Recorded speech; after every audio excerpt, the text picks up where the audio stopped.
बाहेर पाऊस जणू आभाळ फाटल्यासारखा कोसळत होता. विजांचा कडाडणारा आवाज काळजात धडकी भरवत होता. रात्रीचे 12:30 वाजले असतील. सुवर्णपूर नावाच्या एका छोट्याशा गावात कुलकर्णी यांचं घर होतं. घरात आई बाबा, मोठा भाऊ आनंद, त्याची पत्नी सुप्रिया आणि एक लहान भाऊ, असं सगळं काही अगदी सुखात चाललं होतं. आनंदचं लग्न होऊन काहीच महिने झाले होते, त्यामुळे घरात एक वेगळाच आनंद होता. या सगळ्यांची लाडकी होती ती म्हणजे सारिका. सारिका नुकतीच कॉलेज संपवून शहरात एका चांगल्या कंपनीत मोठ्या पगारावर कामाला लागली होती. नोकरी छान असल्यामुळे ती शहरात एक रूम भाड्याने घेऊन राहत होती. आईबाबांना आपल्या लेकीचा खूप अभिमान होता. पण त्या वादळी रात्री जे घडणार होतं त्याने या हसत्या खेळत्या कुटुंबाची राखरांगोळी होणार होती. मुसळधार पाऊस आणि वादळी वाऱ्यामुळे सगळीकडे शांतता होती. घरातले सगळे गाढ झोपेत होते. अचानक घराच्या मुख्य दाराची बेल वाजली. एकापाठोपाठ एक बेल वाजतच राहिली. एवढ्या रात्री कोण आलं असेल या विचाराने बाबा दचकून जागे झाले. त्यांनी उठून दार उघडलं आणि समोर जे दिसलं ते पाहून त्यांच्या अंगावर काटा आला. समोर त्यांची लाडकी सारिका उभी होती. ती पावसात संपूर्ण ओली चिंब भिजली होती. थंडीने थरथर कापत होती. तिच्या चेहऱ्यावर प्रचंड भीती होती. पण सर्वात धक्कादायक गोष्ट म्हणजे तिच्या हातात कापडात गुंडाळलेलं एक लहान, नुकतंच जन्मलेलं बाळ होतं.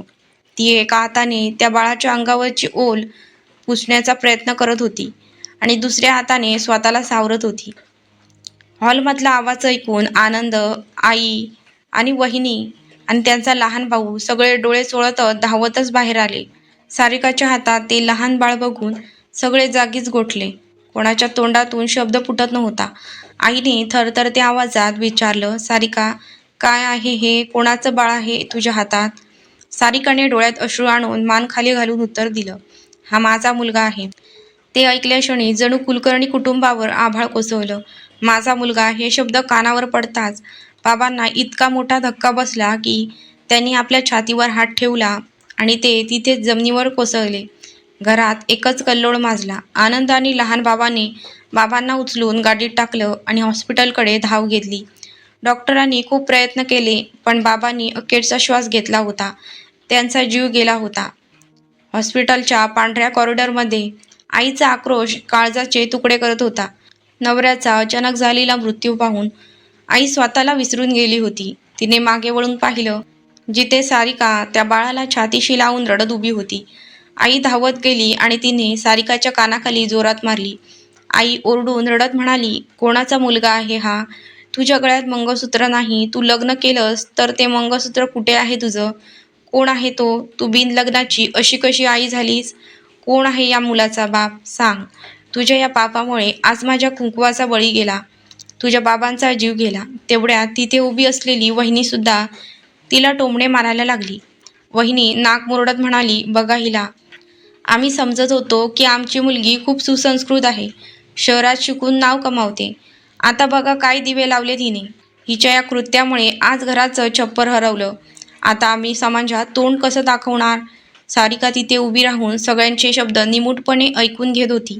तिच्या डोळ्यातून पाण्याचे पाट वाहत होते. आपल्यामुळे आपल्या वडिलांचा जीव गेला या विचाराने ती आतून पूर्णपणे मरून गेली होती.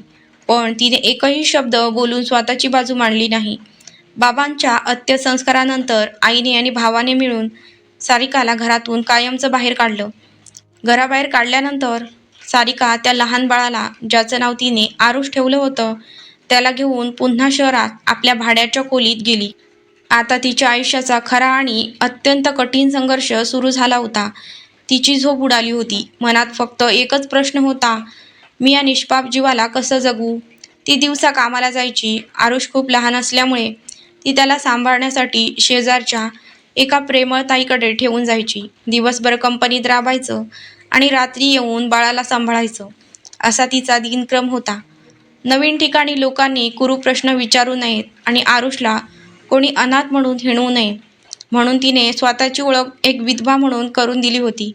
लोक तिच्या पाठीमागे तिच्याबद्दल उलटसुलट बोलायचे, पण सारिका फक्त आपल्या आरुषच्या भविष्यासाठी सगळं काही निमूटपणे सहन करत होती. अशीच काही वर्ष निघून गेली. आरुष आता थोडा मोठा झाला होता. सारिकाच्या साधेपणाने आणि तिच्या कष्टाने तिच्याच कंपनीतील एका वरिष्ठ अधिकाऱ्याचे मन जिंकले होते, ज्याचे नाव होते अजिंक्य. अजिंक्य हा एका अत्यंत सुशिक्षित आणि मोठ्या कुटुंबातील सुजाण तरुण होता. अजिंक्यच्या घरच्यांनी जेव्हा सारिकाला पाहिलं तेव्हा त्यांना ती खूप आवडली. सारिका एक विधवा आहे आणि तिला एक मुलगा आहे हे माहीत असूनही अजिंक्यने तिच्या कष्टाचा आणि प्रामाणिकपणाचा आदर करून तिच्याशी लग्न करण्याचा निर्णय घेतला. सारिकानेही खूप विचार करून आरुषला वडिलांचे नाव आणि प्रेम मिळावं म्हणून या लग्नाला होकार दिला. लग्नानंतर पहिल्या रात्री जेव्हा सारिका अजिंक्यच्या खोलीत आली तेव्हा ती खूप घाबरलेली होती. ती एका कोपऱ्यात उभी राहून रडत होती. अजिंक्य तिच्याजवळ गेला आणि त्याने अत्यंत प्रेमाने तिच्या खांद्यावर हात ठेवला आणि तिला समजावण्याचा प्रयत्न केला. सारिका, शांत हो. इतकी का घाबरली आहेस? हे तुझं दुसरं लग्न आहे. तू एका मुलाची आई आहेस. मग माझ्याबद्दल मनात इतकी भीती का ठेवली आहेस? मी तुला त्रास देणार नाही. अजिंक्यचे हे शब्द ऐकून सारिका आणखीनच रडायला लागली. ती मागे सरकली आणि हात जोडून म्हणाली, मला माफ करा. मी तुमच्याशी खूप मोठं खोटं बोलले आहे. मी तुम्हाला फसवून या घरात आले आहे. मी एक अपवित्र स्त्री आहे असं समजून तुम्ही मला आत्ताच्या आत्ता घरातून हाकलून देऊ शकता. अजिंक्य पूर्णपणे गोंधळला. त्याने सारिकाला बेडवर बसवले. तिला पाण्याचा ग्लास दिला आणि शांत करत विचारले, सारिका, नक्की काय झालंय? तू काय खोटं बोलली आहेस? मला स्पष्ट सांग. सारिकाने स्वतःला सावरलं आणि रडत रडत सांगितलं, अजिंक्यजी, माझं आधी कधीच लग्न झालेलं नाही. मी एक कुमारी मुलगी आहे. मी कधीच कोणाची पत्नी नव्हते. हे ऐकून अजिंक्यला मोठा धक्काच बसला.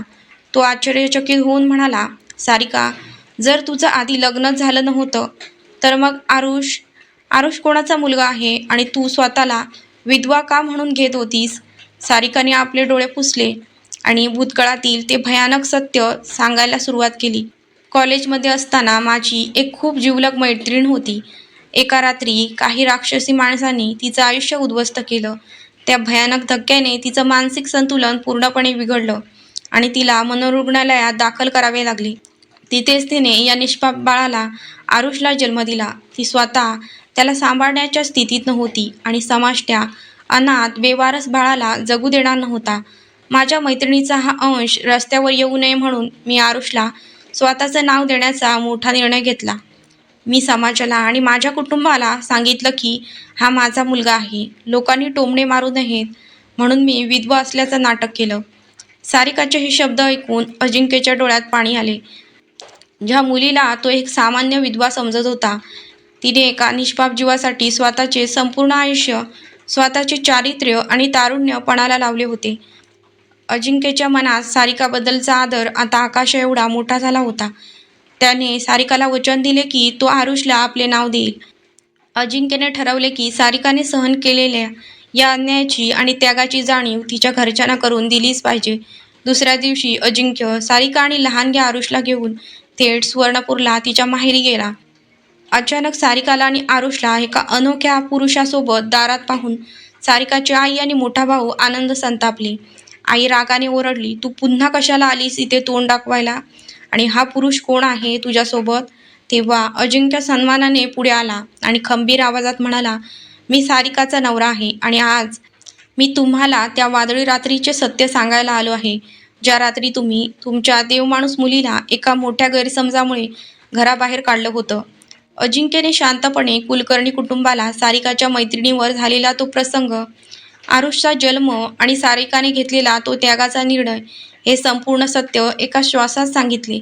त्याने स्पष्ट केले की आरुष हा सारिकाच्या मैत्रिणीचा मुलगा आहे, ज्याला वाचवण्यासाठी सारिकाने स्वतःच्या पदरावर कलंक ओढून घेतला होता. ते सत्य ऐकून सारिकाच्या आईच्या आणि भावाच्या पायाखालची जमीनच सरकली. आईला प्रचंड धक्का बसला. ती जोरात रडायला लागली. ती धावत जाऊन सारिकाला बिलगली आणि ढसाढसा रडत म्हणाली, सारिका, माझ्या बाळा, तू हे आधी का नाही बोललीस? जर तू त्या रात्री हे सगळं सांगितलं असतंस तर आज तुझ्या बाबांचा जीव गेला नसता ग. का ग गप्प राहिलीस? का आधी बोलली नाहीस तू? तेव्हा अजिंक्यने पुढे होऊन आईचे खांदे धरले आणि अतिशय भावूक होऊन म्हणाला, आई, ती तरी काय बोलणार होती? त्या रात्री ती काही बोलण्याआधीच बाबांना अटॅक आला आणि ते गेले. ती तरी काय बोलणार? त्यानंतर तुम्ही सगळे इतके रागात आणि दुःखात आणि संतापात होतात की तिची बाजू ऐकून घेण्याच्या मनस्थितीत कोणीच नव्हतं. उलट तिच्यावर प्रश्नाचा आणि टोमण्याचा भडीमार सुरू होता. तेव्हा कोण काही ऐकण्याच्या मनस्थितीत होतं का? ती काय बोलणार होती? अजिंक्यचे हे शब्द ऐकून वहिनीच्या आणि भावाच्याही डोळ्यात पश्चातापाचे पाणी आले. वहिनीने पुढे होऊन सारिकाचे हात धरून तिची माफी मागितली.